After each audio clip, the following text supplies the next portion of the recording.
Namaste devotees. Vyas Maharshi has written many stotras. Today we are chanting a very powerful mantra of Guru Dattatreya.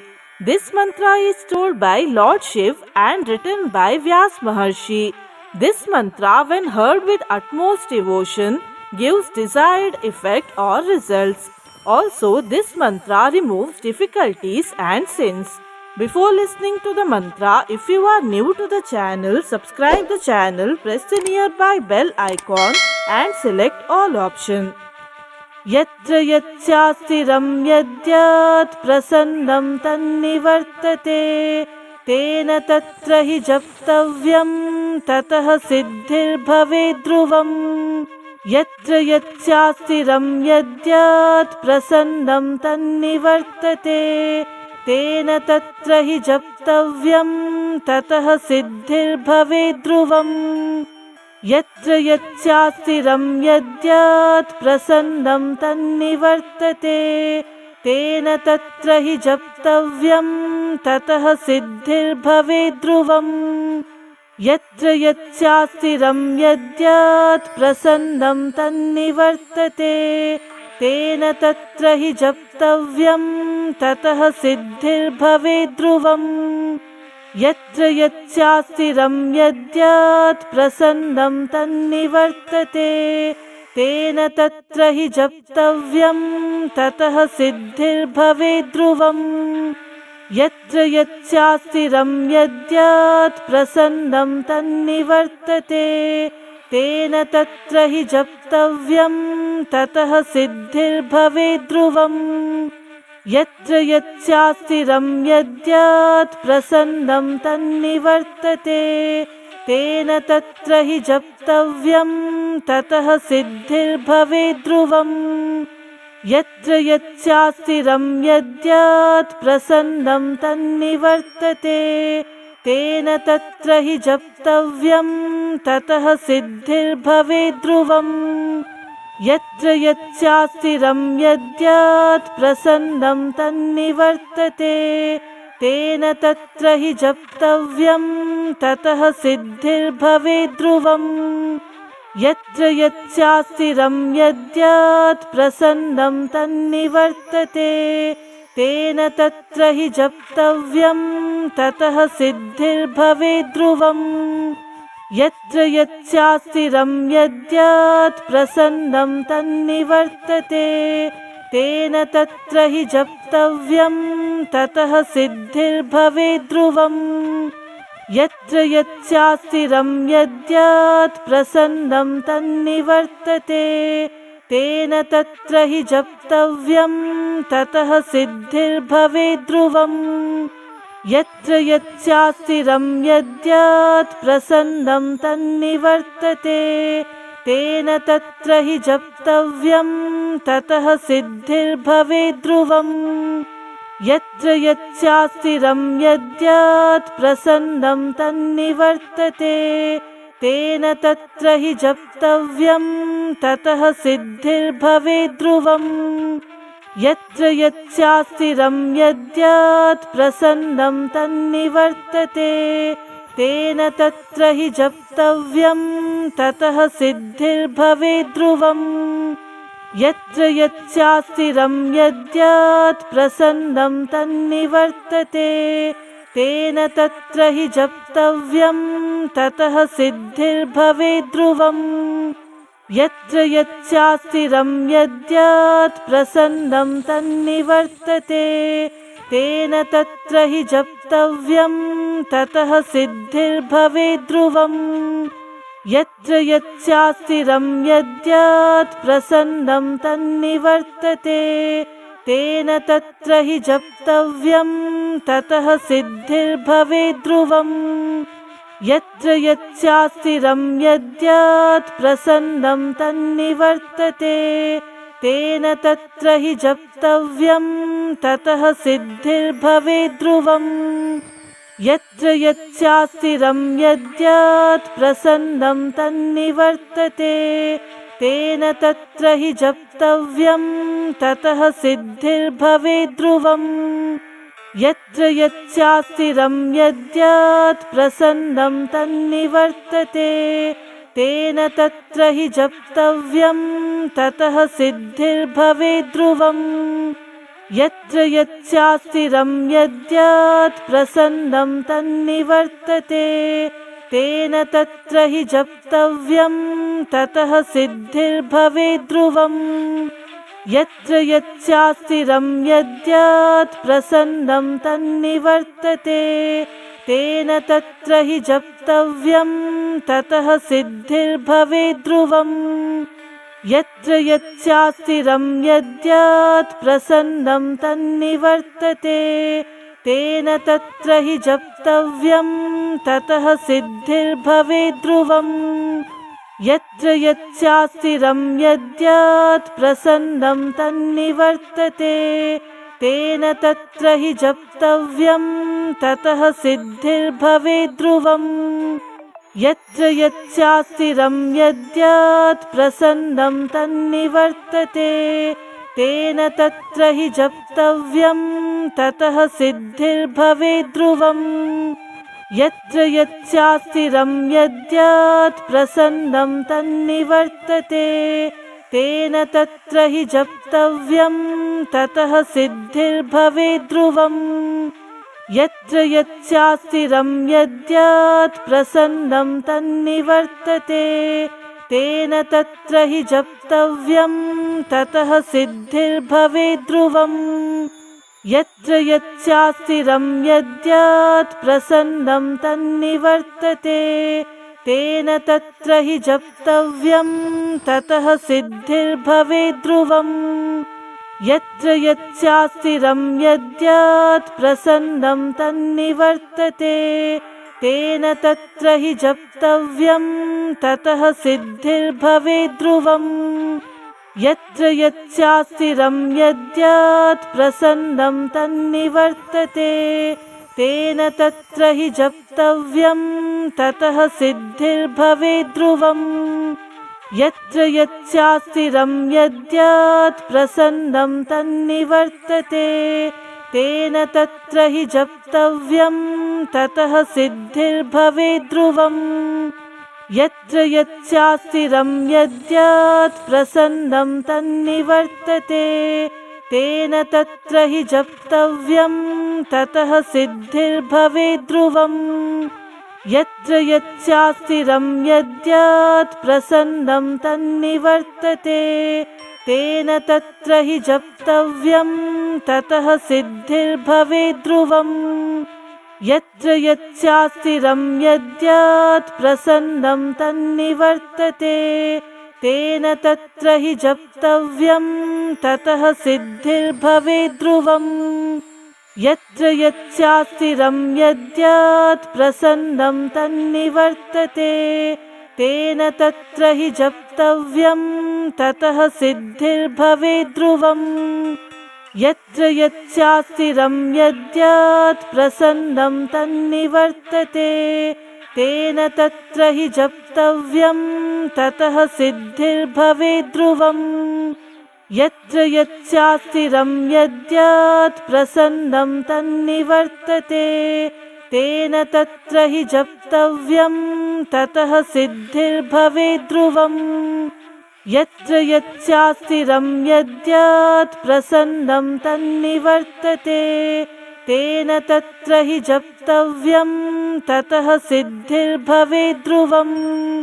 यत्र यच्चास्तिरं यद्यत् प्रसन्नं तन्निवर्तते तेन तत्र हि जप्तव्यं ततः सिद्धिर्भवेत् ध्रुवम् यत्र यच्चास्तिरं यद्यत् प्रसन्नं तन्निवर्तते तेन तत्र हि जप्तव्यं ततः सिद्धिर्भवेत् ध्रुवम् यत्र यच्चास्तिरं यद्यत् प्रसन्नं तन्निवर्तते तेन तत्र हि जप्तव्यं ततः सिद्धिर्भवेत् ध्रुवम् यत्र यच्चास्तिरं यद्यत् प्रसन्नं तन्निवर्तते तेन तत्र हि जप्तव्यं ततः सिद्धिर्भवेत् ध्रुवम् यत्र यच्चास्तिरं यद्यत् प्रसन्नं तन्निवर्तते तेन तत्र हि जप्तव्यं ततः सिद्धिर्भवेत् ध्रुवम्।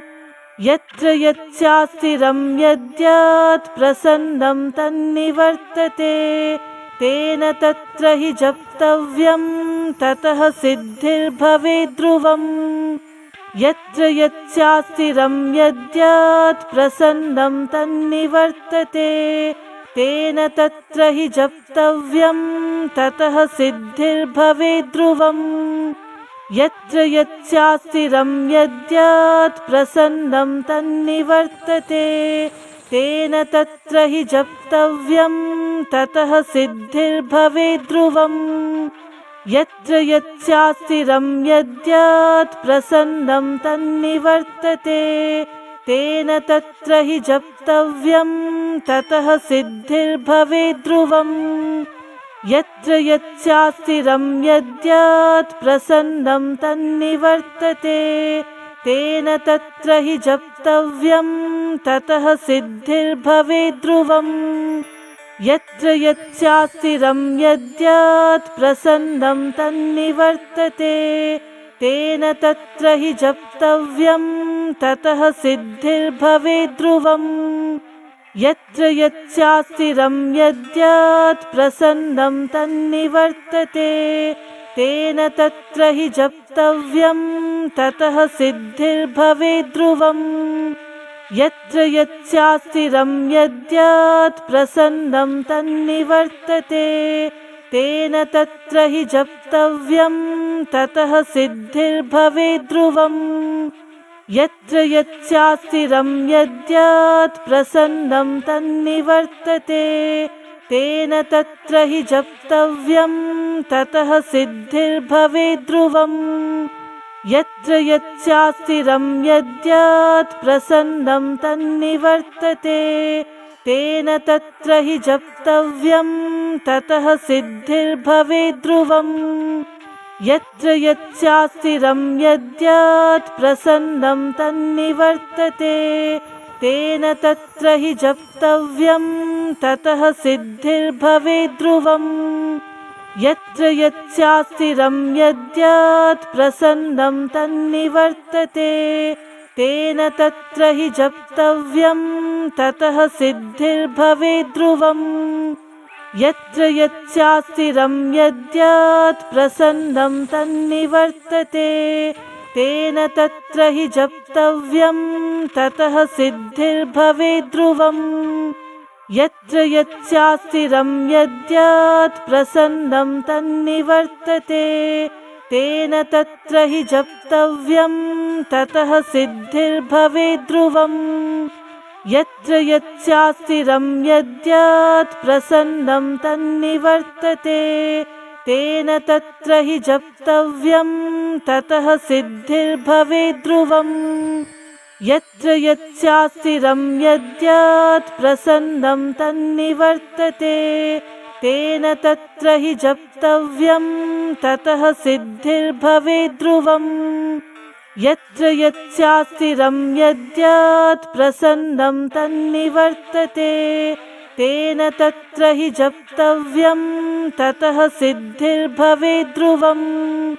यत्र यच्चास्तिरं यद्यत् प्रसन्नं तन्निवर्तते तेन तत्र हि जप्तव्यं ततः सिद्धिर्भवेत् ध्रुवम्। यत्र यच्चास्तिरं यद्यत् प्रसन्नं तन्निवर्तते तेन तत्र हि जप्तव्यं ततः सिद्धिर्भवेत् ध्रुवम्। यत्र यच्चास्तिरं यद्यत् प्रसन्नं तन्निवर्तते तेन तत्र हि जप्तव्यं ततः सिद्धिर्भवेत् ध्रुवम्। यत्र यच्चास्तिरं यद्यत् प्रसन्नं तन्निवर्तते तेन तत्र हि जप्तव्यं ततः सिद्धिर्भवेत् ध्रुवम्। यत्र यच्चास्तिरं यद्यत् प्रसन्नं तन्निवर्तते तेन तत्र हि जप्तव्यं ततः सिद्धिर्भवेत् ध्रुवम्।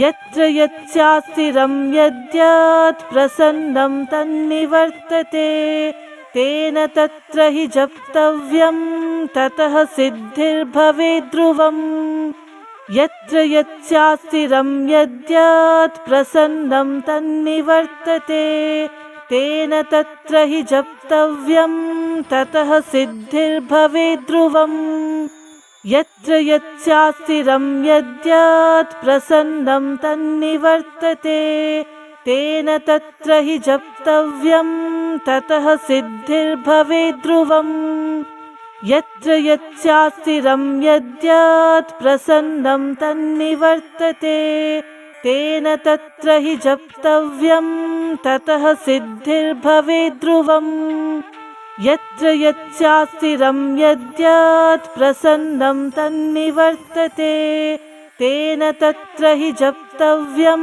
ततः सिद्धिर्भवेत् ध्रुवम् यत्र यच्चास्तिरं यद्यत् प्रसन्नं तन्निवर्तते तेन तत्र हि जप्तव्यं ततः सिद्धिर्भवेत् ध्रुवम् यत्र यच्चास्तिरं यद्यत् प्रसन्नं तन्निवर्तते तेन तत्र हि जप्तव्यं ततः सिद्धिर्भवेत् ध्रुवम् यत्र यच्चास्तिरं यद्यत् प्रसन्नं तन्निवर्तते तेन तत्र हि जप्तव्यं ततः सिद्धिर्भवेत् ध्रुवम् यत्र यच्चास्तिरं यद्यत् प्रसन्नं तन्निवर्तते तेन तत्र हि जप्तव्यं ततः सिद्धिर्भवेत् ध्रुवम् यत्र यच्चास्तिरं यद्यत् प्रसन्नं तन्निवर्तते तेन तत्र हि जप्तव्यं ततः सिद्धिर्भवेत् ध्रुवम् यत्र यच्चास्तिरं यद्यत् प्रसन्नं तन्निवर्तते तेन तत्र हि जप्तव्यं ततः सिद्धिर्भवेत् ध्रुवम् यत्र यच्चास्तिरं यद्यत् प्रसन्नं तन्निवर्तते तेन तत्र हि जप्तव्यं ततः सिद्धिर्भवेत् ध्रुवम् यत्र यच्चास्तिरं यद्यत् प्रसन्नं तन्निवर्तते तेन तत्र हि जप्तव्यं ततः सिद्धिर्भवेत् ध्रुवम् यत्र यच्चास्तिरं यद्यत् प्रसन्नं तन्निवर्तते तेन तत्र हि जप्तव्यं ततः सिद्धिर्भवेत् ध्रुवम् यत्र यच्चास्तिरं यद्यत् प्रसन्नं तन्निवर्तते तेन तत्र हि जप्तव्यं ततः सिद्धिर्भवेत् ध्रुवम् यत्र यच्चास्तिरं यद्यत् प्रसन्नं तन्निवर्तते तेन तत्र हि जप्तव्यं ततः सिद्धिर्भवेत् ध्रुवम् यत्र यच्चास्तिरं यद्यत् प्रसन्नं तन्निवर्तते तेन तत्र हि जप्तव्यं ततः सिद्धिर्भवेत् ध्रुवम् यत्र यच्चास्तिरं यद्यत् प्रसन्नं तन्निवर्तते तेन तत्र हि जप्तव्यं ततः सिद्धिर्भवेत् ध्रुवम् यत्र यच्चास्तिरं यद्यत् प्रसन्नं तन्निवर्तते तेन तत्र हि जप्तव्यं ततः सिद्धिर्भवेत् ध्रुवम् यत्र यच्चास्तिरं यद्यत् प्रसन्नं तन्निवर्तते तेन तत्र हि जप्तव्यं ततः सिद्धिर्भवेत् ध्रुवम् यत्र यच्चास्तिरं यद्यत् प्रसन्नं तन्निवर्तते तेन तत्र हि जप्तव्यं ततः सिद्धिर्भवेत् ध्रुवम् यत्र यच्चास्तिरं यद्यत् प्रसन्नं तन्निवर्तते तेन तत्र हि जप्तव्यं ततः सिद्धिर्भवेत् ध्रुवम् यत्र यच्चास्तिरं यद्यत् प्रसन्नं तन्निवर्तते तेन तत्र हि जप्तव्यं ततः सिद्धिर्भवेत् ध्रुवम् यत्र यच्चास्तिरं यद्यात् प्रसन्नं तन्निवर्तते